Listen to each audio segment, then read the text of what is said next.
tidak tahu tanah itu miring, tidak tahu tanah itu harus diuruk, ya. Nah, maka untuk urusan pengurukan tanah, ya sampai menjadi rata, itu masyarakat setempat di masjid di Mekah Madinah itu ya.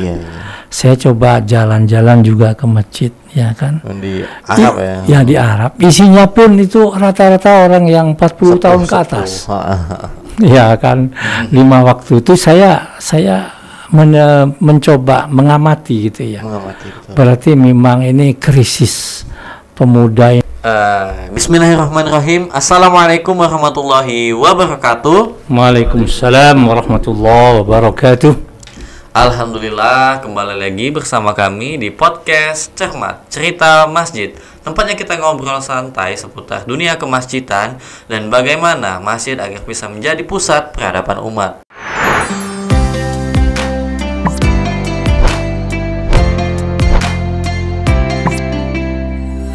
Alhamdulillah, di hari yang cerah ini, di hari yang sangat cukup terik ya, panas ya Pak ya di luar. Kembali lagi ya, kita ngobrol soal kemasjidan ya bersama bintang tamu spesial. Tentunya saya tidak sendirian di sini, sudah hadir bersama kita Bapak Haji Muhammad Ainul Wafa dari Masjid Hafsatul Iman Rajabasa Bandar Lampung. Assalamualaikum Pak. Waalaikumsalam warahmatullahi wabarakatuh. Alhamdulillah. Bagaimana kabarnya? Alhamdulillah bi khair. Alhamdulillah khair ya Pak. Khair. Nah, itu datang ke sini sendiri Pak? Kebetulan sendiri saja. Enggak bawa pasukan? Biar bebas ya. Habis ini mau kemana-kemana jadi enak. Iya, ini juga hari kerja ini Pak ya, masih hari Rabu. Tapi alhamdulillah menyempatkan ya Pak ya di siang hari ini cukup terik ya, panas tadi, tapi alhamdulillah bisa hadir bersama kita di sentra masjid ya Pak ya. Ya. Alhamdulillah Bapak Ainul Wafa ini sekarang sudah berusia cukup berumur ya Pak ya, 60 tahun di sini ya Pak. Alhamdulillah. Kemudian pendidikannya sarjana pendidikan ya Pak ya. Kalau tahu di Universitas mana Pak? Universitas Kuliah. An-Nur. Di mana itu? An-Nur di Lampung Selatan ya. Lampung Selatan. Oke. Universitas An-Nur ya. Masya Allah. Kemudian jadi ketua DKM ya, ketua Masjid Hafsatul Iman di Rajabasa tadi dari tahun di sini 2007 ya Pak ya. 2007 hingga saat ini masih alhamdulillah aktif menjadi ketua takmir masjid. Kemudian juga pernah menjadi kepala perpustakaan Pak ya, di Akademi Bahasa Asing Yayasan Universitas Islam Lampung sampai dengan tahun 2000-an ya. Kemudian menjadi bendahara umum di LPPOM, Lembaga Pengkajian Obat dan Makanan Majelis Ulama Indonesia. Obat dan Makanan Majelis Ulama Indonesia hingga tahun 2023 ya Pak ya. Dari tahun 2017 kemudian wakil bendahara 1 di PCNU Kota Bandar Lampung. Betul. Apa itu Pak PCNU? Pengurus cabang Nahdlatul Ulama. Nahdlatul Ulama. Itu Kota Bandar Lampung. Jadi kalau NU di pusat namanya PB ya. Kemudian kalau di tingkat 1 namanya wilayah, ketua wilayah. Kalau di kota jadi itu pengurus cabang. Kemudian kalau di kecamatan majelis wakil cabang, MWC. Itu sebutan aja. Iya. Ya. Berbagai tingkatan ya Pak ya. Alhamdulillah Pak. Ustadz dipanggil apa Pak aja? Enaknya dipanggil apa Pak? Bapak aja. Bapak aja. Masya Allah.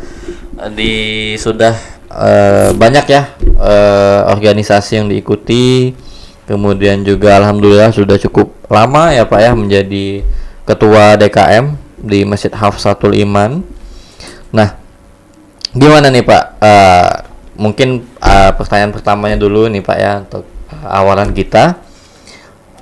Kenapa itu Pak Bapak Ainul Wafa akhirnya dipilih menjadi ketua DKM? Apakah yang mengajukan ataukah yang langsung dipilih oleh masyarakat di situ Pak? Ya. Boleh cerita itu. Baik, terima kasih kepada Mas Adam ya. Iya. Sebagai pengarah podcast ya. Host namanya. Host ya. Jadi pertama saya ini tahun 2007 pindah dari Tanjung Karang Penengahan ke Jalan Raja Basa. Kemudian saya bergabung dengan kawan-kawan di situ. Waktu itu masih menjadi musola ya, musola Al-Iman ya. Musola Al-Iman. Musola Al-Iman itu dirintis oleh orang-orang transmigrasi karena masjid kita itu memang kepemilikannya punya Pemprov. Ya, berkembang karena biasa tuntutan jamaah dan masyarakat, akhirnya para tokoh berkumpul. Ya, saya sebut yang dua ini, Allahumma firlahu, mudah-mudahan Allah ampuni segala dosanya, diterima segala amal baiknya. Amin. Beliau sudah meninggal. Yang pertama Bapak Abdurrahman, kemudian yang kedua Bapak Insinyur Bambang Hartono almarhum, kemudian yang ketiga itu Bapak Dr. Andes Haji Tauhidi MM, dan waktu itu juga ada namanya Bapak Nazwir, ini juga almarhum. Tokoh-tokohnya sudah banyak yang almarhum. Kemudian ya ada Pak Parno dan yang memang orang yang penghuni di komplek transmigrasi ini. Kemudian kami rapat, ya kan. Rasanya kalau hanya lokasi yang di ex musola itu terlalu sempit.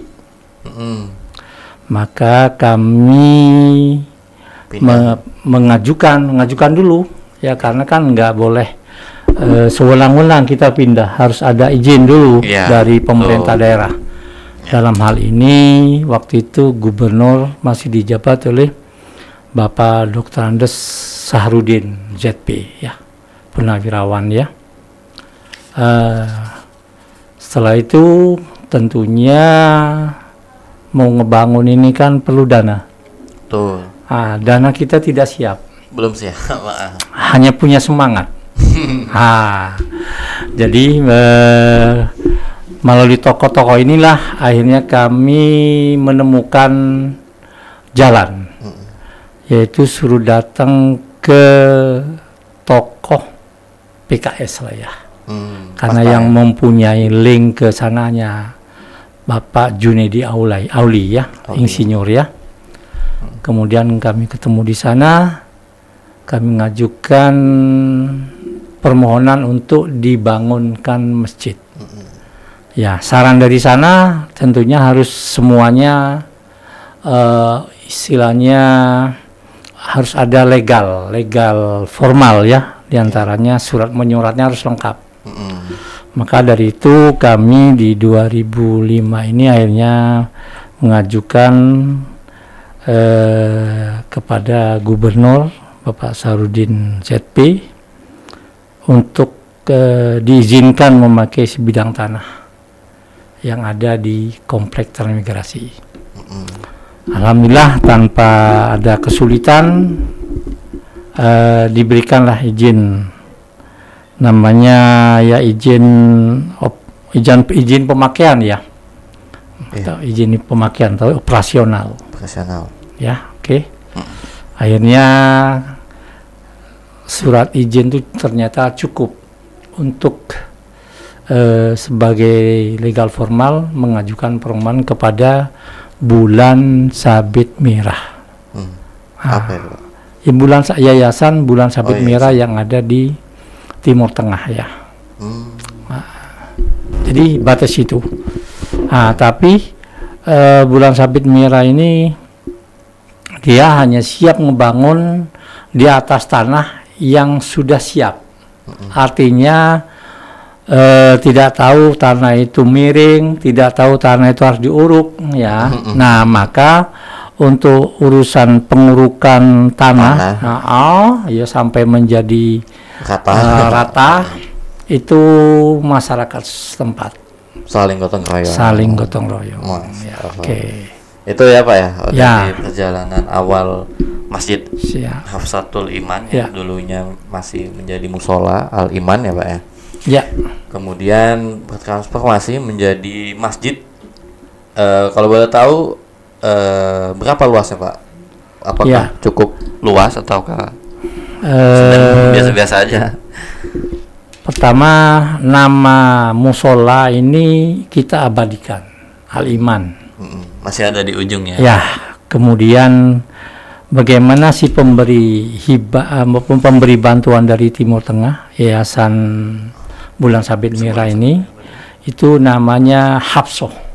Nah, maka kami gabung menjadi satu, jadi menjadi Masjid Hafsatul Iman. Oke. Ya. Dengan luas sekitar 1.500 meter persegi. Cukup luas ya Pak ya? Cukup luas, lumayan untuk lingkungan di Raja Basah. Sepertinya kita paling luas kita. Masya Allah. Ya. Jadi masjidnya luas, apakah diikuti dengan jamaahnya juga yang banyak? Insya Allah. Masih ya, alhamdulillah ada ya. Cukup ramai. Ya, kemudian saya teruskan dari masa ke masa ya kan. Kemudian sepertinya tuntutan lagi masyarakat dan jamaah. Ya. Masjid yang tadinya sudah dibantu ya kan, kemudian kami pengurus melalui rapat rutin mengadakan renovasi bagaimana masjid ini mempunyai bentuk atau estetika yang bagus sesuai dengan masjid zaman sekarang ya, masjid modern ya. Yang terjadi kita tidak mau menghilangkan sejarah, maka tiang-tiang yang dari bantuan Bulan Sabit Merah ini semuanya kita pakai. Kita hanya rehab lantai dan atap. Kemudian ya ornamen-ornamen lain. Tapi esensinya bantuan dari Arab itu atau Bulan Sabit Merah masih ada. Ya. Yang terjadi sampai sekarang itulah. Kita renov mungkin sekitar tahun 2017-an juga lah. 2000, satu kali 2000 tahun 2017 2020 lah. 2020. Ya, baru sekitar hampir 5 tahun. Iya. Berarti baru emang renovasinya satu kali itu ya Pak ya, dari awal. Dari awal dan hanya sekali. Sekali ya renovasinya. Itu memperbesar ruangannya atau cuma itunya tadi Pak, ya lantai dan juga atapnya tadi yang direnovasi? Kita perbesar kanan kiri. Diperbesar juga ya Pak? Karena kalau depan ke belakang tidak mungkin karena harus merubah imam. Jadi kami perbesar sebelah kanan itu sekitar 4 meter, sebelah kiri, sayap kiri itu 4 meter. Jadi menjadi 8. Yang tadinya hanya ukuran 8 kali 20 sesuai dengan yang di karpet ya. Jadi sekarang menjadi 16 ya, lebar 16, kemudian panjang 20. Masya Allah ya. Jadi diperbesar ya, direnovasi, diluaskan lagi dalam masjidnya ya Ustaz, itu Pak ya. Kemudian alhamdulillah untuk karpet mempercayakan kami ya Pak di sentra masjid ya Pak ya. Itu udah dari kapan tuh Pak beli karpetnya? Itulah cerita dari masa ke masa ya. Mungkin dah sampai di situ ya. Selanjutnya apa itu poinnya itu yang kedua itu? Ya.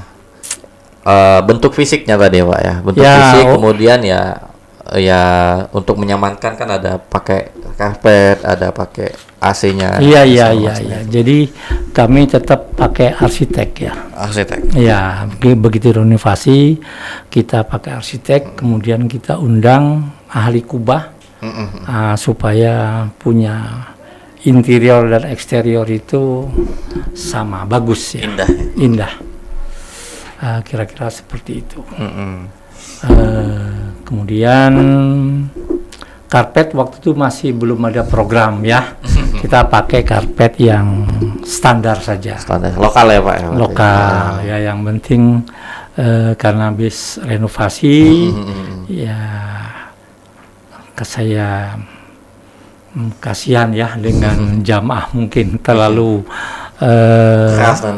cepat ya. Jadi kami membeli karpet yang sepertinya standar aja. Ya, tapi alhamdulillah ya Pak ya. Berarti sampai sekarang Pak ya masih dipakai karpet. Kemudian itu karpet itu kita pakai hampir 10 tahun ya. Cukup lama. Pada akhirnya kita ganti ya kan. Karena juga ada penawaran dari sentra masjid ya. Apalagi penawarannya cukup ya bersaing ya, harga murah. Kemudian saya coba menawarkan bisa nggak diangsur ya. Ternyata mendapat tanggapan positif. Bisa.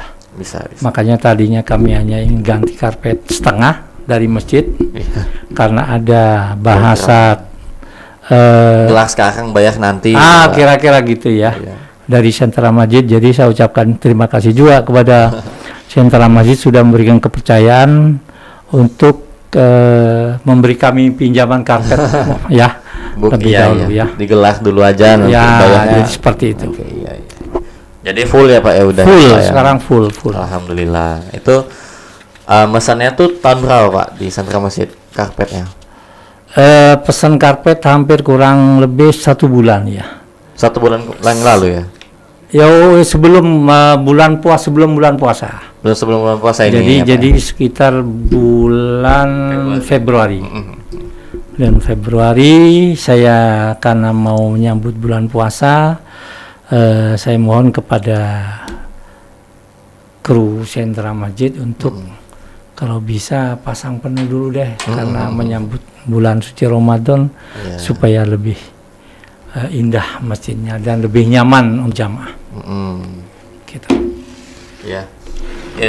Itu ya tadi alhamdulillah kita dengarkan ya Pak, alhamdulillah dari Masjid Hafsatul Iman diberikan kemudahan ya dari sentra masjid ya untuk ya karpet bayarnya nanti nggak apa-apa, yang penting full dulu Pak ya, untuk kenyamanan jamaahnya. Nah itu tadi untuk yang bentuk fisik alhamdulillah sampai menggunakan arsitek ya Pak ya untuk bisa mendesain dan juga ornamen-ornamennya itu cukup unik dan modern tadi ya Pak ya. Masya Allah mengikuti zaman ya Pak ya.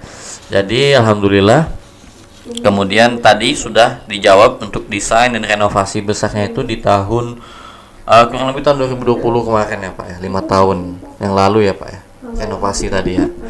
Ya sekitar itulah 2020. Kemudian juga masjid yang bagus, masjid yang sudah nyaman, dikarpetisasi yang juga nyaman dari sentra masjid. Tentunya nggak afdol kalau nggak diikutin sama program masjidnya Pak ya, yang digunakan juga untuk bisa menarik jamaah agar sholatnya di masjid gitu ya Pak ya. Nah kira-kira apa aja nih Pak program-program unggulannya yang ada di Masjid Hafsatul Iman ini? Kalau program unggulan mungkin hampir sama ya dengan masjid-masjid pada umumnya. Iya. Yang pasti kami itu Masjid Kain itu penuh dengan kajian-kajian. Kajian yang sifatnya memang mengaji dalam arti punya referensi yang tetap sampai tamat. Contoh mulai dari Riyadhus Shalihin ya kan. Riyadhus Shalihin itu sampai tamat. Kitabnya. Artinya narasumbernya sama. Oh iya. Iya. Ya. Kemudian selanjutnya ada kajian yang kajian yang ini oleh Syekh An-Nawawi Al-Bantani itu, Masya Allah saya lupa itu ya. Itu sampai tamat. Iya. Berarti nggak setengah-setengah gitu ya, Pak ya? Artinya modelnya bukan ceramah. Majhabul Iman itu lebih kepada kajian kitab. Kitabnya harus sampai selesai gitu, tuntas. Tuntas. Ya, kalau bahasa sekarang ini kajian kitab kuning lah ya. Jadi kajian kitab kuning. Jadi itu. Nah, sampai sekarang bahkan beberapa kali program kita coba bagaimana waktu itu kita ingin punya gerakan sholat subuh berjamaah, ya kan. Waktu itu kita coba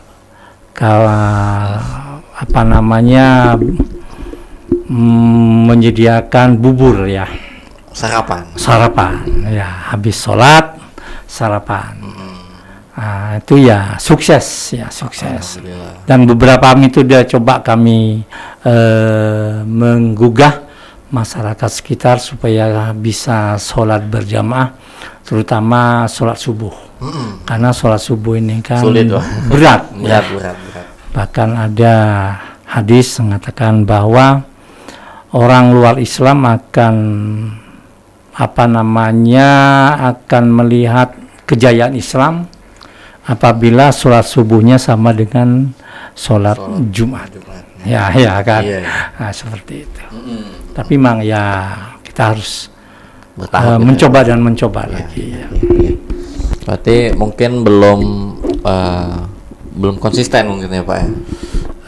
Dalam itu tadi gerakan sholat subuh bersama. Gerakan sholat subuh selanjutnya kami isi dengan kajian. Lebih kepada kajian. Maka waktunya rata-rata kajian ini sehabis sholat subuh. Iya. Ya, alhamdulillah menurut saya sih ya cukup jamaah cukup banyak. Ya. Jadi ya alhamdulillah untuk menarik minat jamaah ya Pak ya di kegiatan atau program sholat subuh berjamaah disediakan bubur ya. Kemudian ada juga kajian setelah sholat subuhnya ya. Jadi ya itulah untuk menarik minat, menarik atensi dari masyarakat agar bisa ramai-ramai gitu ya untuk sholat berjamaah di sholat subuh terutamanya ya Pak di masjid gitu ya. Masjid dan itu seminggu 3 kali itu.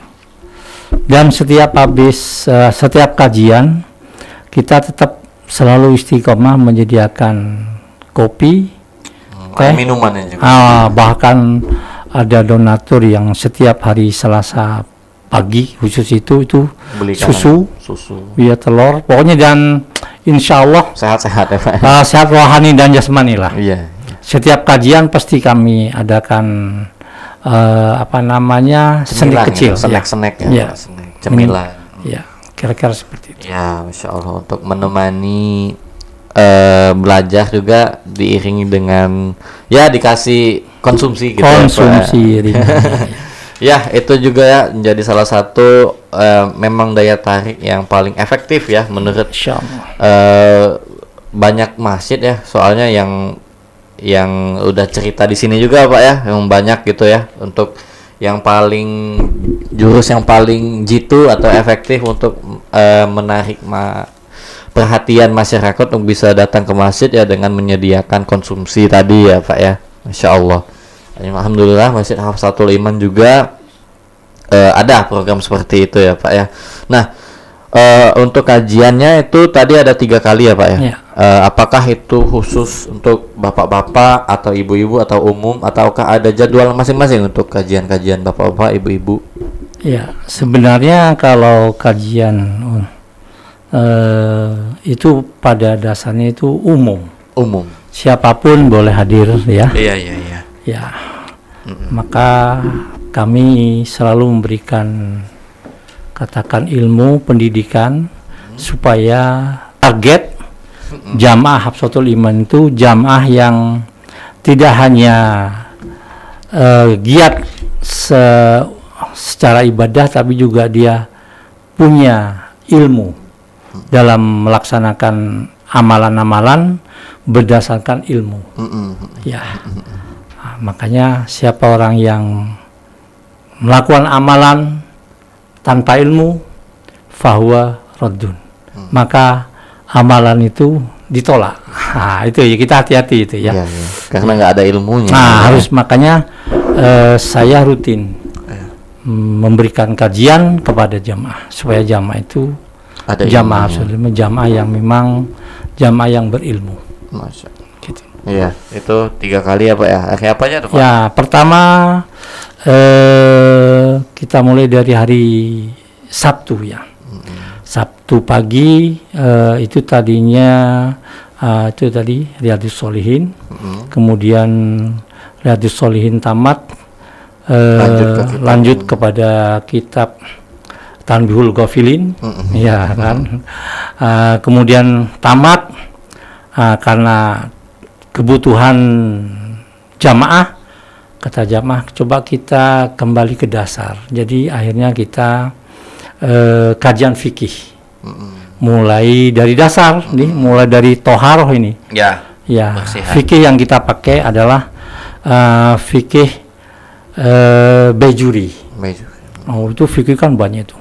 Kalau ada Safetun Najah, Salam Taufik, kemudian Fathul Mu'in, kita pakai Bejuri. Ya. Berarti yang lagi kajian untuk Sabtunya itu masih di kitab fikih. Ya? Kemudian hari apa lagi Pak? Hari Selasa pagi. Muara dari semua ini kan orang harus punya akhlak. Ya. Kalau ibadah tidak punya akhlak, ya kan, maka ibadah kita kurang sempurna. Maka di sini Selasa pagi itu saya datangkan orang yang memang ahli di bidang tasawuf. Ini namanya Hikam, kajian Hikam. Ya, kita Hikam ya, Hikam itu kan luar biasa itu. Betul. Ibnu Athaillah As-Sakandari. Nah, ini menyangkut ya ibadah, hakikat ibadah sesungguhnya, akhlak. Maka luar biasa. Inilah yang supaya jamaah ini ya lagi-lagi punya ilmu, tidak hanya ilmu syariat, tapi juga fikihnya bagus, kemudian akhlaknya bagus. Ya, karena memang Rasulullah diutus ke muka bumi ini diantaranya untuk innamal bu'istu liutamima makarimal akhlak. Maka semua ini muaranya, titik tolaknya adalah akhlak. Tolak ukurnya adalah akhlak. Akhlak tidak hanya kepada Allah tapi kepada manusia, kepada makhluk secara makhluk ya, ciptaan Allah. Kemudian akhlak kepada Allah Subhanahu wa taala. Luar biasa ya. Ya, kita khawatir ya zaman sekarang ini kan orang tidak berakhlak.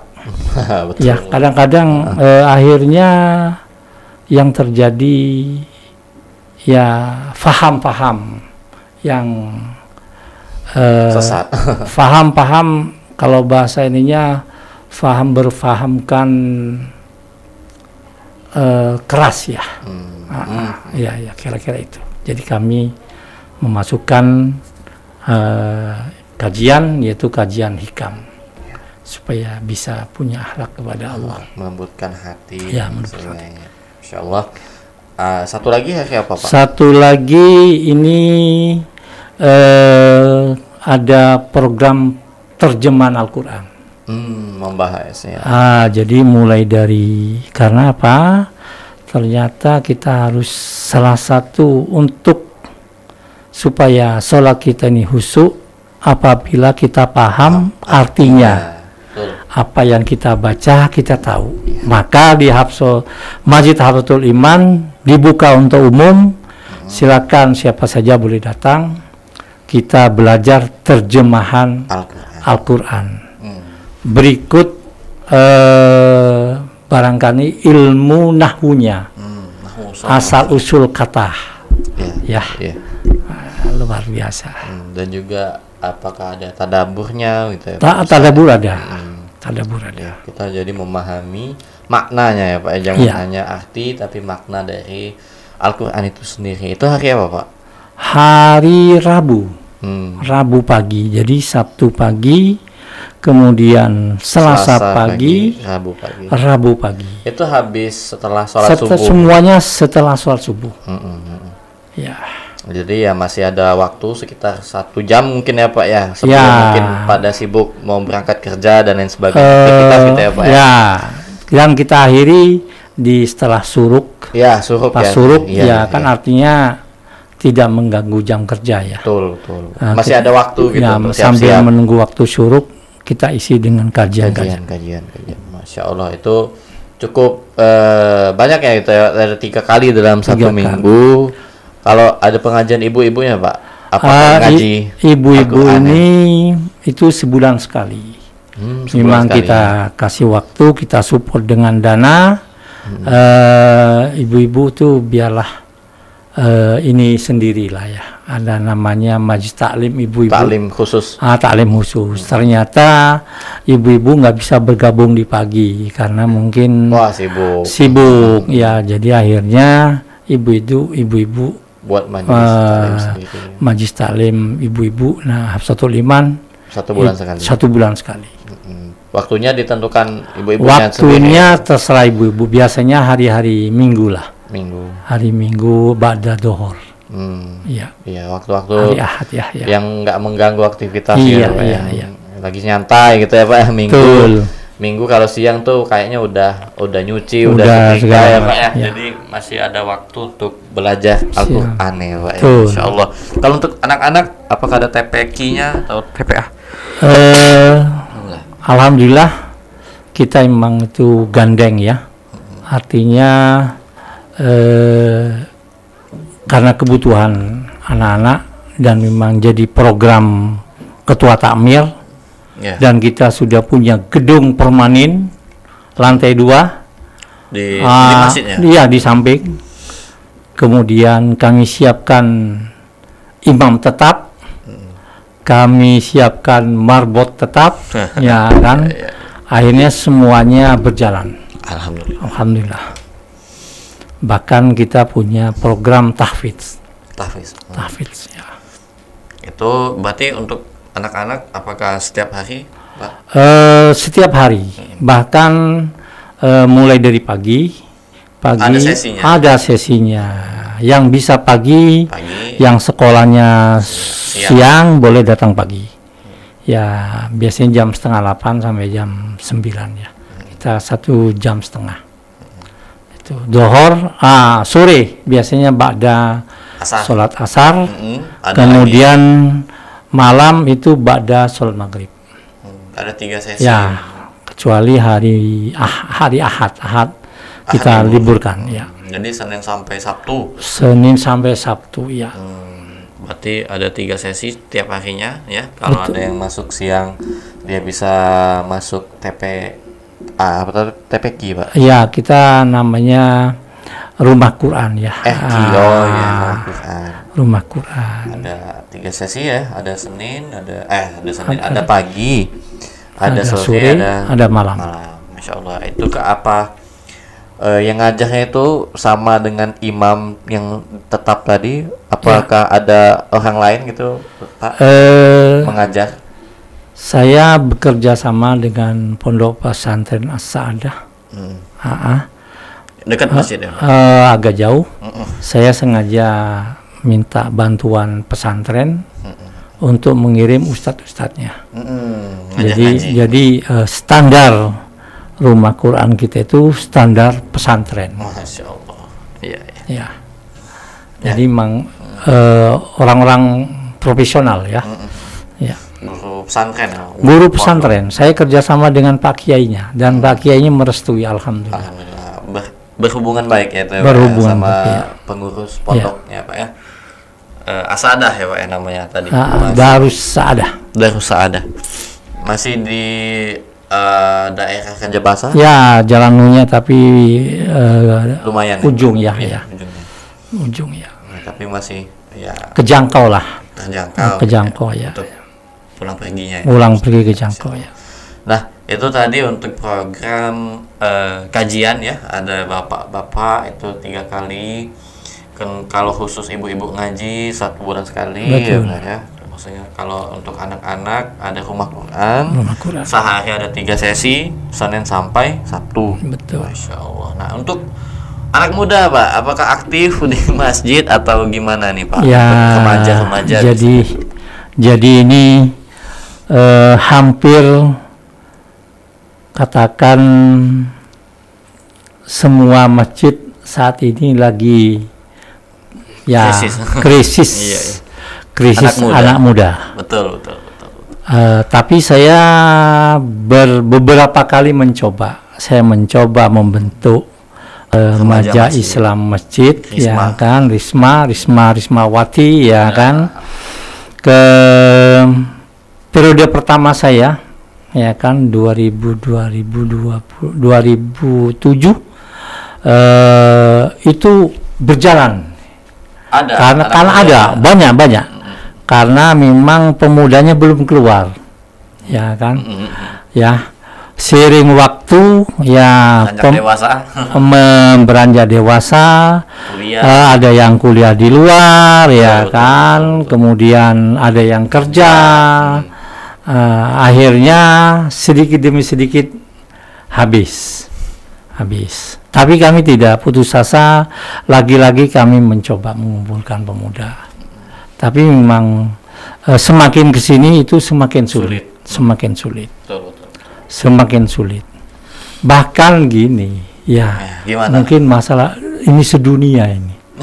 Saya kan coba kemarin 1 bulan di masjid di Mekah Madinah itu ya. Saya coba jalan-jalan juga ke masjid, ya kan. Di Arab ya. Ya, di Arab. Isinya pun itu rata-rata orang yang 40 tahun ke atas. Ya kan.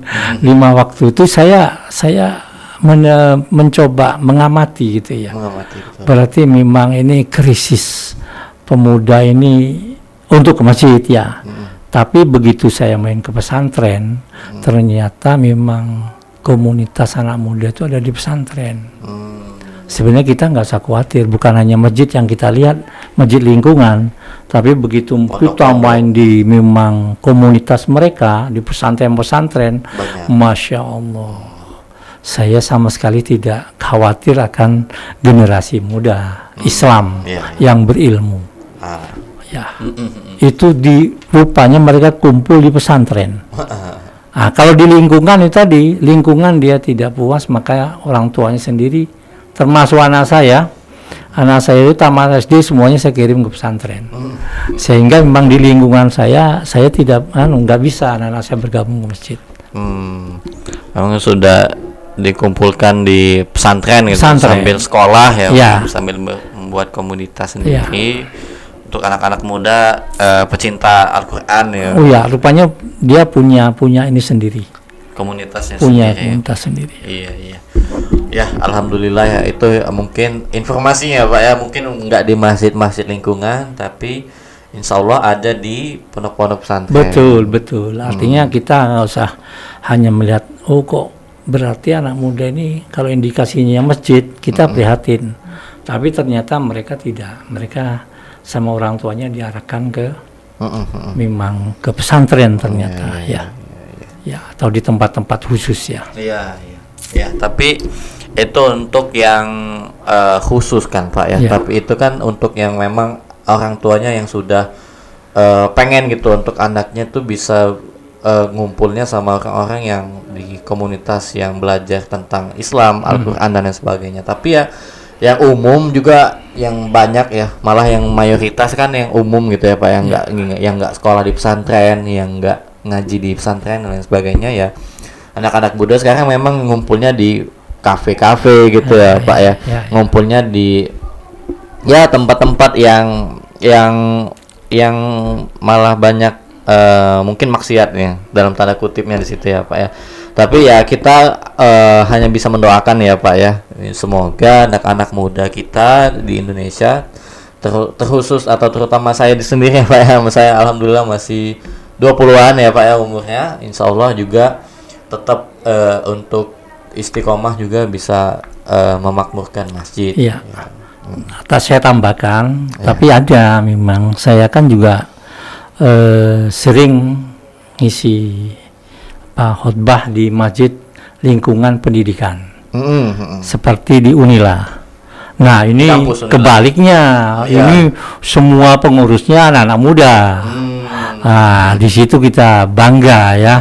Oh iya, ternyata memang masjid yang di lingkungan pendidikan diurus sama anak muda. Ini memang hanya kendala masjid yang ada di lingkungan ini.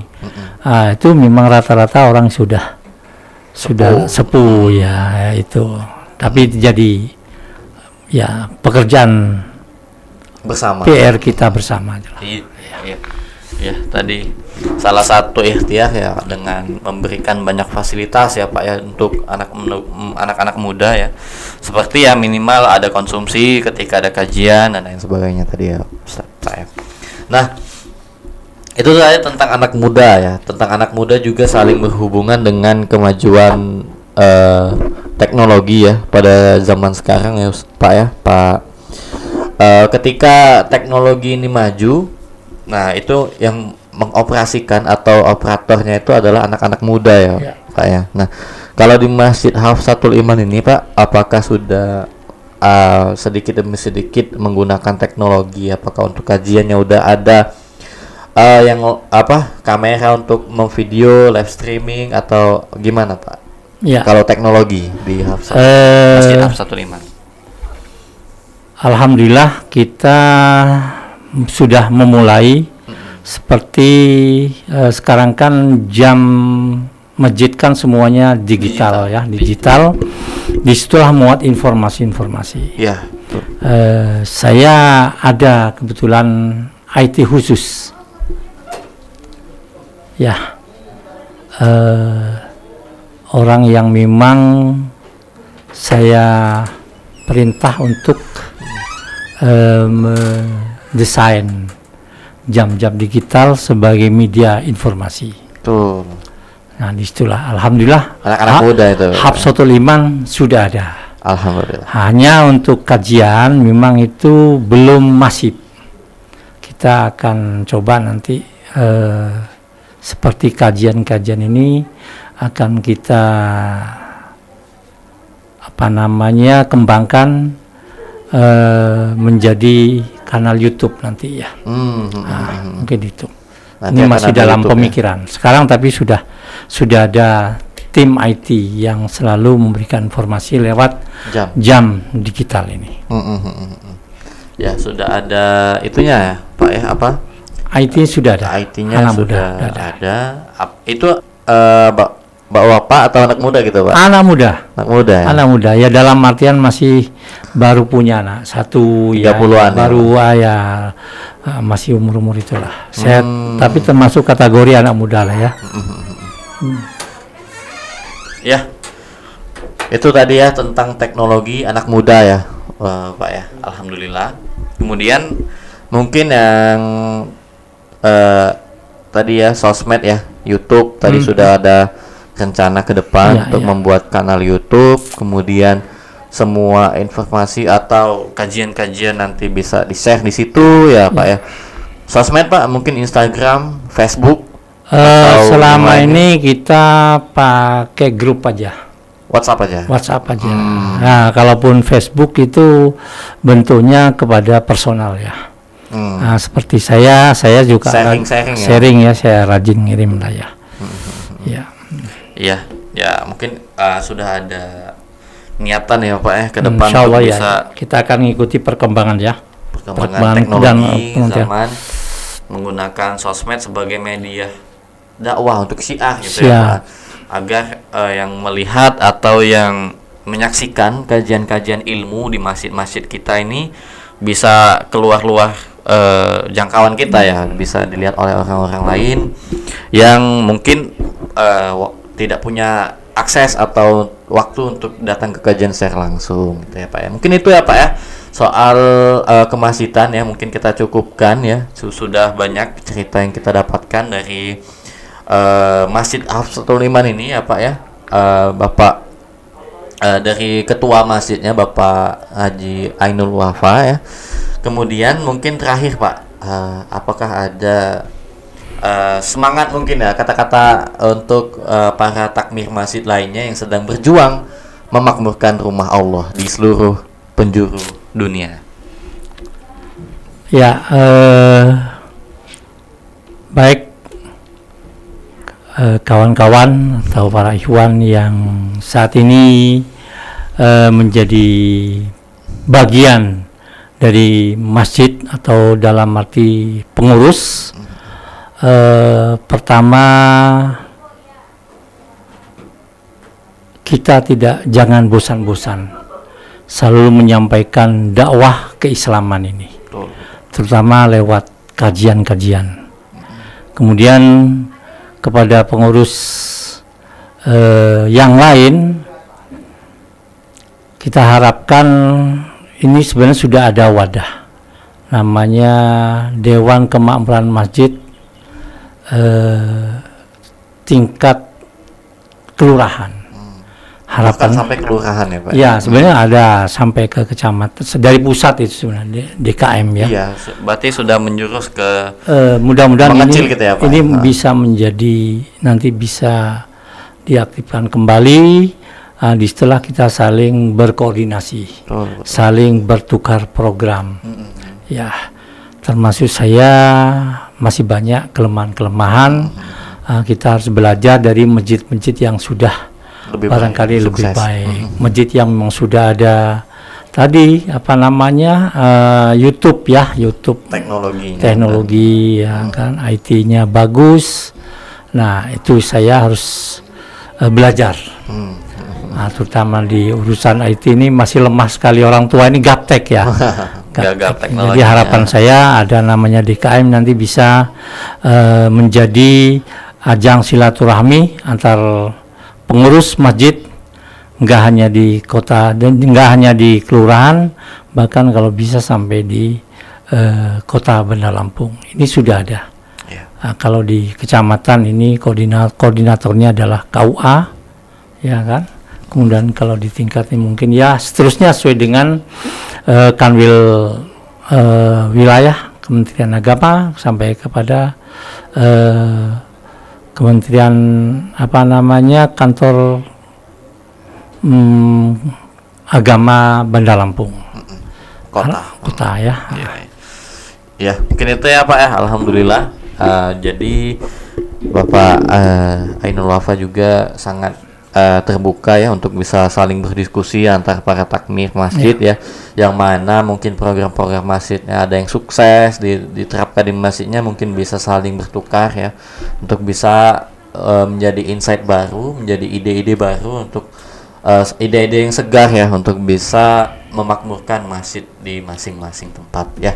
Mungkin itu kita cukupkan ya Pak untuk podcast kita di sore hari ini. Mungkin sudah cukup banyak informasi, insight-insight yang kita dapatkan ya. Mungkin bisa harapannya bisa menjadi salah satu motivasi baru, kemudian juga semangat baru bagi para takmir yang menyaksikan agar bisa saling kuat lagi, saling semangat lagi untuk bisa memakmurkan masjid ya.